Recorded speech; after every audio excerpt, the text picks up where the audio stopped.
महादेव और महादेवी वन में निवास करते थे। वहीं कुछ ऋषि आ गए।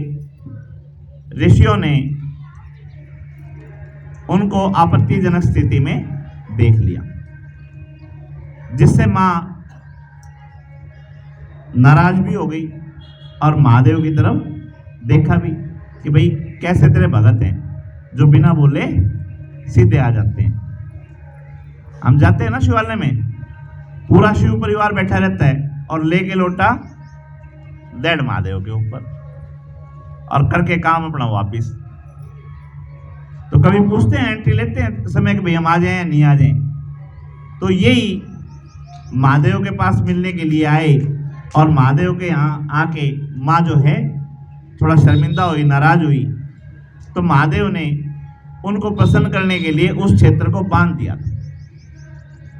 उस क्षेत्र को ये कर दिया था कि भाई इसमें जो भी आएगा वो सारे स्त्री रूप में ही परिवर्तित हो जाएंगे। आज सुदुमन उस क्षेत्र के अंदर चला गया और उस क्षेत्र में जाते ही महादेव के उससे प्रभाव से वो फिर से स्त्री बन गया, इला बन गया। और इला बुध की कहानी भी सुनी होगी आपने भागवत में। चंद्रमा के पुत्र हुए बुध, सिर्फ इतना ही ले लो, भागवत का पार्ट है।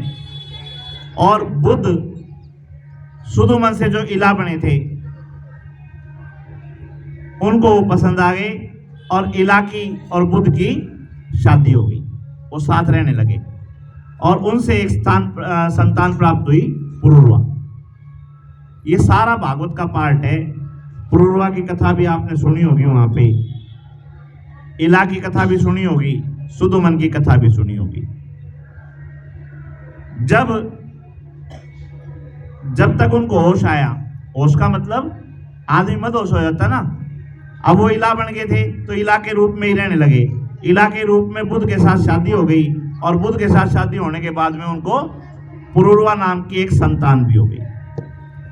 संतान होने के बाद में उनको याद आया कि तू तो पुरुष था और कहाँ स्त्री बन गया।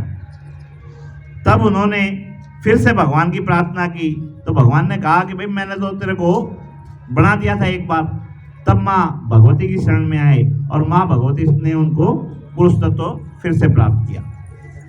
यानी हमारी देवी भागवत बताती है कि पुरुष तत्व की भी कमी है तो ये कथाएं, ये भागवत उसको प्रदान करती है। पुरुरवा, राजा पुरुरवा की कथा सुनी थी ना। भगवान श्री कृष्ण नर के रूप में थे, नारायण के रूप में थे और अर्जुन नर के रूप में थे। दोनों ने नर और नारायण के रूप में उपासना की थी, माँ भगवती की पूजा की थी। और माँ भगवती की पूजा करते करते इंद्र को ये लगा कि भाई इनकी तपस्या पूर्ण होगी तो कदे तेरे से इंद्रासन ना मांग ले, भाई तेरा इंद्रासन ना चला जाए। और जब जब इंद्र को यह अभिमान हुआ या डर हुआ तो उन्होंने क्या किया। नाटक देखते होंगे, फिल्में भी देखी होंगी। तपस्या भंग करने के लिए राजा इंद्र क्या करते हैं, अपनी अप्सराओं को भेज देते हैं। अप्सराओं ने आके नर और नारायण के सामने नृत्य किया और नारायण मुस्कुराने लगे। क्यों मुस्कुराने लगे भाई? कोई बच्चा आपको अपने खिलौनों से मोहित करना चाहे तो आप क्या करोगे? बच्चे के पास बहुत सुंदर सुंदर गुड़ियां हैं और वो आपको गुड़िया दिखा के यूं कहे मम्मी मेरा ये काम कर दो, मैं आपको ये गुड़िया दूंगा, तो क्या कहोगे? तो इंद्र अपनी गुड़ियाओं को, अपनी अप्सराओं को नारायण के पास भेज रहे हैं और नारायण नृत्य करके उनको मोहित करना चाह रहे हैं और मोहित करके वो चाह रहे हैं कि वो उनका काम कर दें। तो नारायण ने उसी समय 16,000 अप्सराएं बनाई और वो सारी की सारी देवराज इंद्र के पास भेज दी कि भाई तेरे पास अगर अप्सराओं की कमी है तो इनको भी रख ले। अब यूं बताओ, कोई बच्चा आपको एक गुड़िया दे और आप उसके बदले में उसको 16,000 गुड़ियां दे दो, बदले में भी नहीं, कहते बेटा ये भी तू रख और ये 16,000 भी रख ले।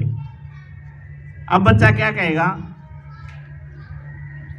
बताओ? 16,000 गुड़िया किसी बच्चे को दे दोगे, क्या कहेगा? खुश कहाँ होगा? नूला सारा कमरा में तो ये आ जाएंगी, मेरा बाकी सामान कितना होगा? है जी भाई, एक खिलौना दो खिलौना तो समझ में आ गए, 16,000 गुड़िया जहां दे दोगे तो बच्चे का तो सारा कमरा ही भर गया। है जी?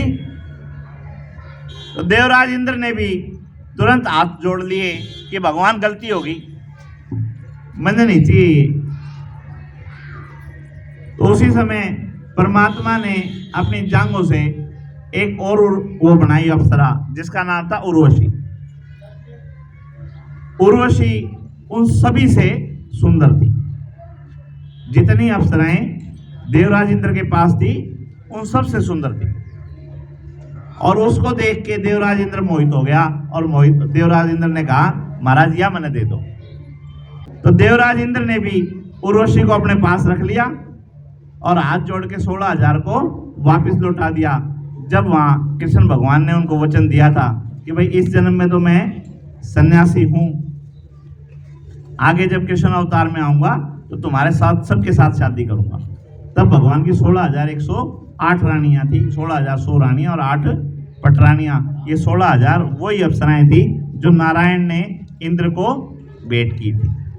अलग अलग राजाओं के यहाँ वो आई थी।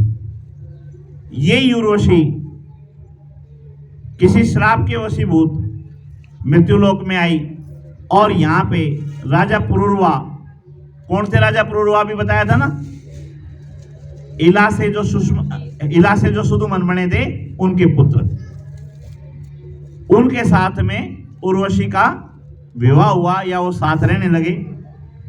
उर्वशी ने वचन लिया था उनसे। क्या वचन लिया था? भाई नई शादी होगी किसी की और लड़की पसंद आ जाए तो उसके वचन मानने पड़ेंगे ना। तो उर्वशी ने सुदुमन पुरुरवा से वचन लिए 3। एक वचन था कि मेरे को खाने के लिए अच्छा अच्छा देगा तो जो मेरी इच्छा होगी। भागवत कहती है कि पहले हमारे को घी ज़्यादा पसंद होता था, अब तो घी की तरफ कोई देखता भी नहीं। अब तो डॉक्टर कह देते हैं भाई घी मत खाइए, नहीं मर जाएगा, बीपी हाई हो जाएगा, कोलेस्ट्रॉल बढ़ जाएगा। और पहले जो हमारे थे वो बिना घी बूरे के खाना ही पसंद नहीं करा करते। तो भागवत जो है, भागवत के अंदर वर्णन आता है कि उसने घी की डिमांड की थी कि मेरे को घी खाने के लिए देगा।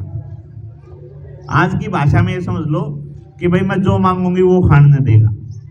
राजा ने कह दिया कि भाई कोई आपत्ति नहीं, जो तू मांगेगी वो खाने को मिलेगा। दूसरी कंडीशन लगाई कि मेरे पास 2 मेमने के बच्चे हैं। आ रही है कथा याद? कथा याद आ रही है क्या? नहीं आ रही। 2 मेमने के बच्चे हैं, इनकी सुरक्षा की जिम्मेवारी राजा के पास होगी। अगर इनको कुछ हो गया तो मैं तेरे को छोड़ के चली जाऊंगी। दूसरा वचन लिया था। तीसरा वचन लिया था कि आपत्तिजनक स्थिति में मेरे अलावा अगर तेरे को कोई भी देख लेगा, भाई तेरे को किसी ने भी नग्न अवस्था में देख लिया, उसी दिन तेरे को छोड़ के चली जाऊंगी।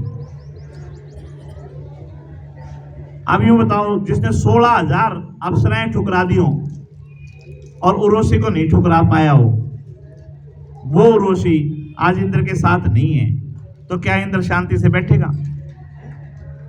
है जी? इंद्र ने तुरंत 2 गंधर्वों की ड्यूटी लगाई कि साम दाम दंड भेद कुछ भी करो, उर्वशी को वापस लाओ। और उर्वशी वापस कैसे आए? जो उसने उससे वचन ले रखे वो वचन टूट जाए। रात के अंधेरे में गंधर्वों ने मेमने के बच्चों को चुरा लिया।